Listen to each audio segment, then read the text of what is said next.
What's up, guys? It's demonviper, and I've got some of my camera equipment in front of you guys. I got some of my I got my drone here. I got some action cams, a couple of my camcorders, one of my DSLRs, and some of my point and shoots. Since I've been doing this channel, long time now, almost 10 years. I started out with a Canon point and shoot. I believe it was a 600 Canon SD 600 or something like that, 600 SD. And I shot my one of my first videos, which was like a Rolex comparison video, which got like over 100,000 hits. I believe it's at almost 300,000 now, one of them. And that's what pretty much started out my channel, and since then I've grown my collection of cameras. Pretty much been putting back in from what I've been earning from these videos that I put on YouTube, and I put back into the channel, and I usually buy cameras. I have not updated my sound equipment yet. I've invested in some lighting, not too much, but for the studio. But I need to start upgrading my my sounds. I've only bought a snow microphone, a snow ice microphone for some voice over stuff, but I haven't really purchased any microphones for recording when I'm shooting. But here's some of my stuff. We got some. We got the Sony AZ1s right here, two of them. We got a GoPro Hero 3, and we got some. We got a JVC and a Panasonic camcorder. I used to for the racing videos, I would like to have a lot of cameras handy so I could get different angles. And we got the Phantom 3 DJI drone, which I haven't used too much on this channel. And we got my old Canon XTI, which isn't a video camera. It's just a basic DSLR, which I've had for a long time.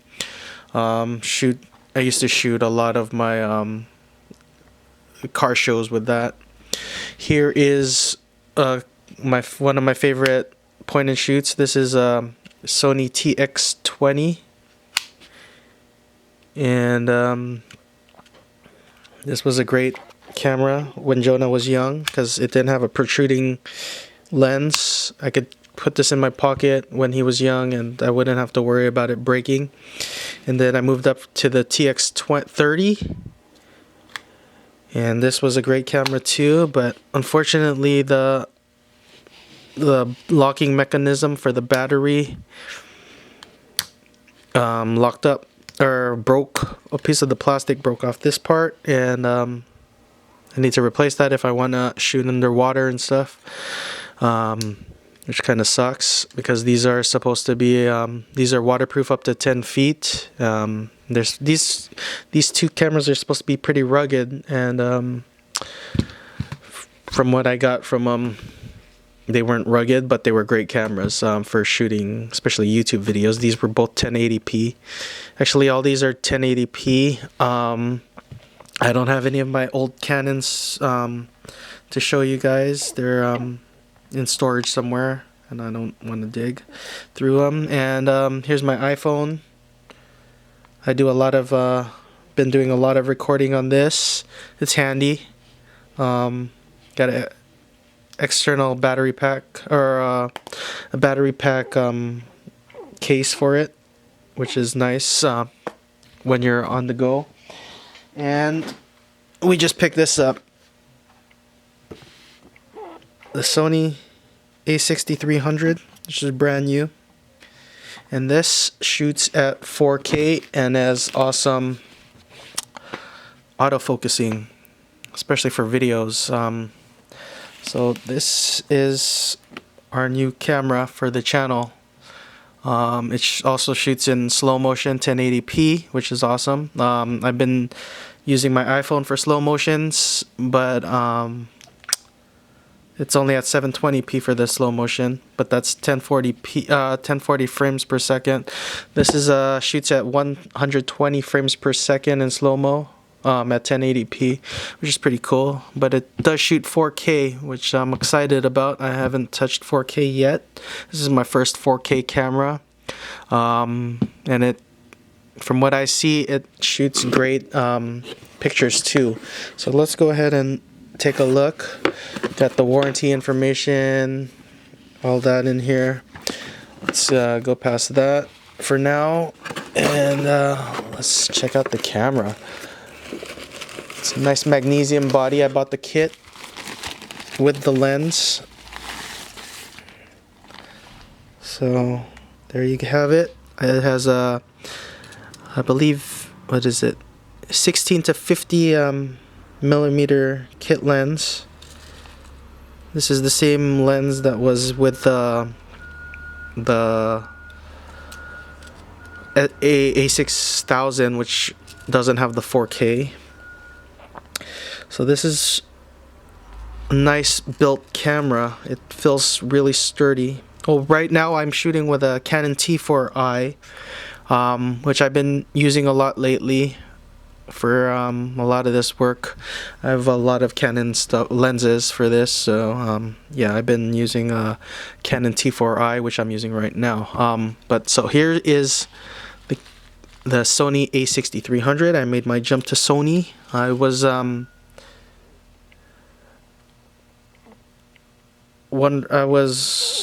on the fence about getting Sony or sticking with Canon and getting a Canon 80D, which hasn't hit the stores yet. Maybe I'll still get that in the future, but that does not shoot 4K. Let me try with the 4K. I heard the 4K rolling shutter on this isn't that great to use, but we'll see. Let's see, this has a pop-up, it doesn't pop up, but it folds down, so if you're taking a shot at like a concert or something, you can lift it above your arm. You could lift it up in your arms and look down. Let's see what else. Oh, so that's the movement on here. It's a magnesium alloy body, which is nice. It has weather sealing, so you don't have to be afraid of shooting in the rain.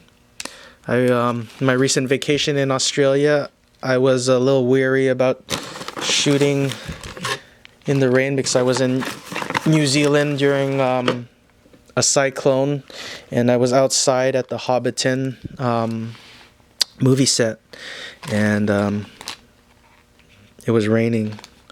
So T4i has like no weather protection. The 80D does a little bit, and if you want something more, you get the 5D or the 1Ds for Canon. So here is the iCup, battery charger, USB to charge. Here's the lithium-ion battery. The thing with this one, it's a mirrorless camera, so it eats up battery. You only get about 300 shots with this, 330 shots I think the brochure said, and about 1 hour of video time. So that's not that great compared to other, especially the DSLRs. And Sony batteries don't run cheap, and I don't really like using third-party batteries. So let's go charge this, and let's try this out somewhere in here, and see how I like this a6300. So it doesn't come with an external charger, so you pretty much have to always have this here. Let's put the battery in here. There's the battery compartment. Here's the battery. It is NP-FW50. You should have extended time compared to the 6000, but I never touched the 6000, so I wouldn't know. Lock, and you got that, and I believe you plug it in here. So let's go ahead and charge this, and I'll be back. Well, here it is after almost 2 hours of charging. It's done. So it charged in the charging part with via micro USB. And I put in a 64 gigabyte SD card in here, so it's ready to shoot. Let's turn it on for the first time. Switch is up here, and there we go. Let's do the startup menu real quick. This is a touchscreen, right? Oh.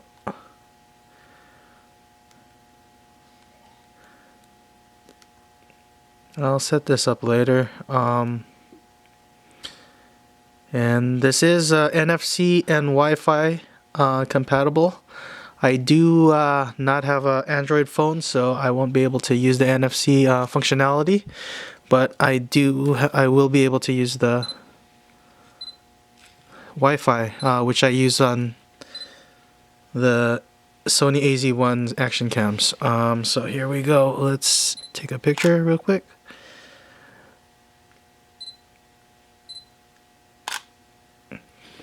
Pretty fast. And let's try the video mode. See, there's two, here's the adjustments or the settings. So let's go to video. Let's try that out. And the recording button is over here.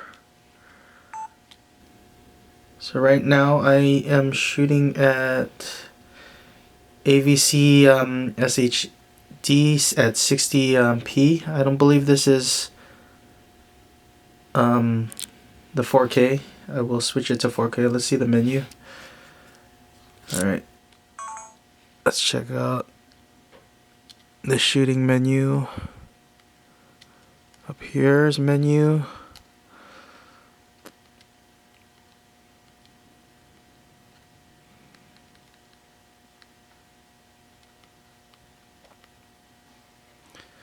So here are all the options for movies. Let's check out 4K. I've never shot in 4K before. Shoots at 24p, 30p, depending what you want. Let's go ahead with the 35mm, the Super 35 at 24p. I hope my memory card's fast. It's not. So you need a pretty fast memory card to shoot with that. Let's see if I can shoot with this. Alright, I can shoot at 24p at 60M. So let me try this out. So right now, this is at 4p.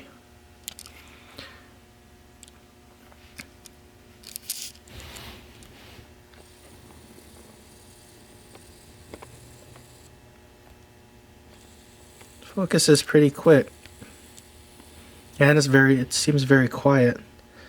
I don't know how this will go on the mic, but we'll see later. So there you go. The first use of my a6300. Tested some video and the pictures, the photo settings. So I'll mess with this later. Let me take another picture real quick in auto with the macro. Pretty cool. Alright, let's turn that off. Now I am shooting with the a6300 in 4K. As you can see in front of me, this is the T4i that I've been shooting most of this video with. It has a 24mm lens on it, and this pretty much gets the job done for the most part. So let's see the fast action on the 4K. I'm not moving the camera. The camera's on a tripod mount. So the rolling shutter, I don't know how that affects it if I'm moving it like that. But right now we're testing out the sound too. It's a nice handy camera. I like the feel of it. And this is in 4K. Let me try and switch it. Let me go ahead and switch it to just regular 1080p. I'm shooting at MP4 at 60p. I can't find the 120p setting on here for slow motion. So I'll have to go look through the manual right now for that slow motion 120p, which I believe this should have, but I can't find. It's not on the option in the menu right now. Maybe I need to get a firmware upgrade, which I doubt because this just came out. But I'm not finding the 120p frames per second for the video setting. And here we are at regular 1080p with the AVC HD 60 interlacing, and see how different it is compared with the 4K, which I don't know. I wouldn't be able to notice the difference on the 4K. I don't have a 4K TV, and I don't really have a high resolution computer monitor, so that's at 1080p in my studio situation here in my garage. Go at 4K 24p. Yeah, but that's a lot of slow-mo. Oh no. You want to shoot?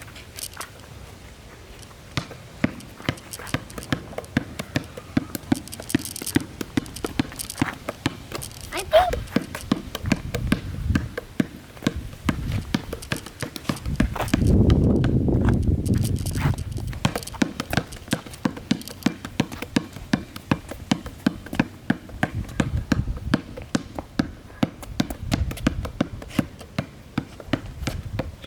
Alright, so I don't have a fast enough memory card to shoot slow motion at 120p. We have to get a faster U3 memory card. Yeah, because you make it fast the camera. Yep. And here's Jonah bouncing the ball. I'm using this in the sun, and it's hard to see in the screen.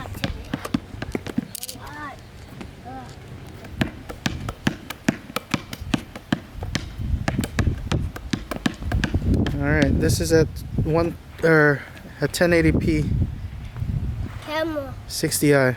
Alright. So after some time shooting with this and playing with it in the sun, in the front yard, the screen is unusable. There's too much glare you get, and I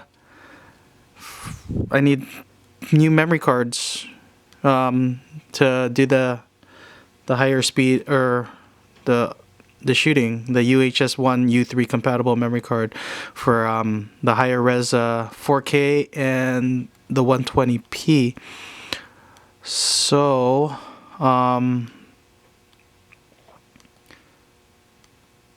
yeah, I can't test those out right now because I don't have a fast enough memory card. I didn't need them before, so now I do if I'm planning on keeping this, but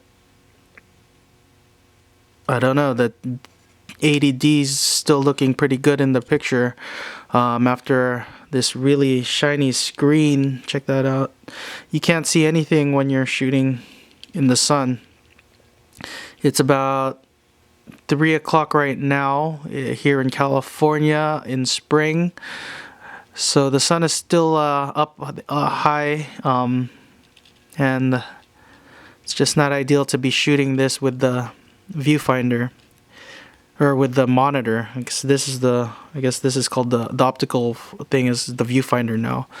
And you know, it's weird that if you shoot with this on, with the viewfinder on, most of it eats more battery than the actual when shooting with the monitor, which is unusable. So you get more pictures from shooting with the monitor than using the viewfinder, because it's mirrorless. You don't see what's coming directly from your lens, like a true DSLR.